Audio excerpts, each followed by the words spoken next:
My name's Matt Teager, although my friends all call me Teej. I'm a game director here at High Moon Studios, and what that means is I'm the person who steers the ship. I work with every discipline, programmers, audio, game designers, producers, everybody to make sure we're kind of on point for the game that we're trying to make, and really just make sure that we avoid some icebergs, but also get to a place that's pretty exciting and an awesome game. I have a kind of a non-traditional way of getting into the industry, actually. I come from science. I was a scientist. In fact, I was a marine biologist before I ever made video games. I'm about this far away from finishing my PhD in marine biology, and I'm a big fat quitter. And I was decided to leave that industry and said, well, what do I really want to do? I've always loved games. I've always been a big gamer. I used to skip classes in college to play Civilization, you know, on my 286, which was a powerhouse at the time, right? And then, you know, I was a bit more of a PC gamer, kind of through my history, but you know, the roots of that even go backwards to pen and paper. It's a big D&D geek, all that kind of good stuff. Evolved, I think, a bit more into the console gaming, but all through that, just a big giant geek, to be honest. I got my first game job through at Stormfront Studios in Marin, working on a game called The Legend of Alandar, which was quite frankly, was kind of a terrible RPG, but it was my first one, and I worked super hard on it. From there, I moved on to Lord of the Rings, which I was very proud of. Lord of the Rings: Two Towers, which was a pretty well-received game. And you know, and then kind of came down to Sammy, worked on Dark Watch, and you know, that's how I ended up here. As far as leading a team goes and how I got to be a game director, you know, I can talk a pretty good game, maybe. You know, I've always loved games. I've always been a great gamer. And as I said earlier, I was a big, you know, D&D geek guy. So I just kind of rolled all that into, I had some sciencey background. I could talk the talk when it came to the technical side of making games a little bit. And you know, I also have a sketch pad and I try and draw. Let's call me a crappy Renaissance man. I'm not good at anything, but I know a lot about all the different kind of pieces that it takes to make games. And I guess the other piece about it is, you know, despite the fact that I'm, well, as I said, the game director, the guy who drives the ship, you know, making games is a team sport. I don't think of franchise players or like this one person who makes the game and it can't be made without them. It's a team game, and so, or team sport. And so I really believe in that, and I really do my very best to encourage, foster, and create a team environment so that we, as the development team, can make the best product possible.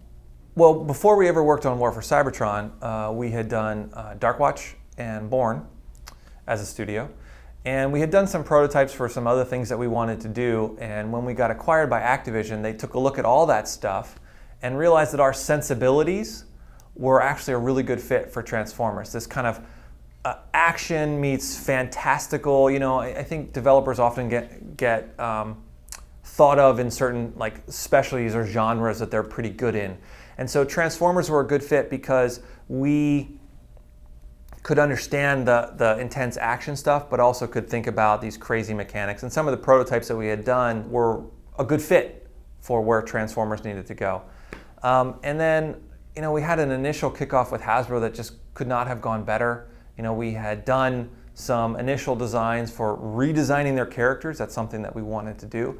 And they just went stellar. And that foundation of our relationship, High Moon Studios and Hasbro, was just, you know, the launch pad for everything else. With Transformers, I think it's equal parts exciting and scary to work on, right? It's exciting because it's this huge universe and you have all this kind of latitude, but it's scary because there's this, you know, decades of fan, right?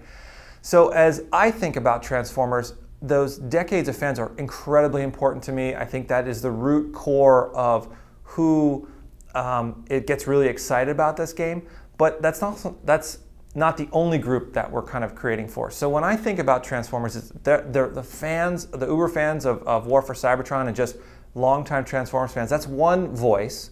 But then there's the gamers who maybe aren't Transformers fans, or let's call them Transformer curious, right? Or even people who are actually, well, it's Transformers, I know what those games have been in the past, and actively dismissive of Transformers. When I think about Transformers and the things that I want to bring to the table out of the video game, it's how am I serving all these different kind of people? with the big fans of Transformers, frankly, I think High Moon Studios has a lot of street cred. I think if you played War for Cybertron and you were a fan, I think we gave you what you were looking for, and we will continue to do that going forward. So we have we have amazing collections of toys here. We have guys who have loved Transformers all their lives, and so I'm feeling very confident that the story that we're telling, the nuggets, the trivia, it's all going to be there. There's the other group, which is I'm not necessarily opposed to Transformers, but there's some history there with them, and they don't immediately get excited about that brand. And that's where a lot of effort has gone on this project to just make it be a great game. The mechanics that we put in are all really focused on how you play, what you expect, what's current in the industry, and an engaging experience all about pacing and that kind of stuff. But at the same time, there's what I think what War for Cybertron required was a bit of Transformers knowledge to really suck the marrow out of the story. And we're doing this real delicate dance on this one of not requiring you to know so much about Transformers in this one so that it's less of a barrier entry, right? So things that I think about with the story are, let's assume you don't know what a Decepticon is and don't know who an Autobot is, and you don't know the history of Optimus and Megatron. If you don't know those things, how are we kind of engaging you with the story? And that gets rolled together at its best, we're doing all those things at the same time. Something I think a lot about with Transformers, but also how to lead a game is perspective. What's your perspective on the game? What's my perspective? And as game director, you're often changing your perspective all the time. So I apply that reasoning, that thinking to all the relationships I have when creating the game, but also working with all my partners like Hasbro. They have a very different perspective than a game developer would on Transformers and how to make a great Transformers game.